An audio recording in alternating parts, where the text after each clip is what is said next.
hiyo VFC sijui FVS sijui jinsi inavyofanya kazi kwa Simba, jinsi inavyotuadhibu Simba, tunaomba hata kwa Yanga ifanye kazi hivyo hivyo. Yaani hata kwa Yanga hiyo inafanya kazi hivyo hivyo, sio inaadhibu sehemu moja. Tunaomba ikiwa inafanya kazi, ifanye kazi kwenye timu zote, sio kwa Simba tu. Tunaadhibiwa Simba tu, imesababisha red card kwa wachezaji wawili wa Simba. Tunaomba hata Yanga wakifanya makosa nao iwaadhibu hivyo hivyo.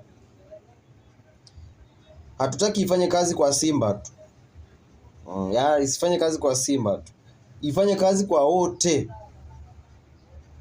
kwa wote. Mimi naona kama kimekuja ili kutuadhibu Simba hivi, kama kinakuja kutuadhibu Simba, hebu ngoja tuone mwelekeo wake kiko vipi.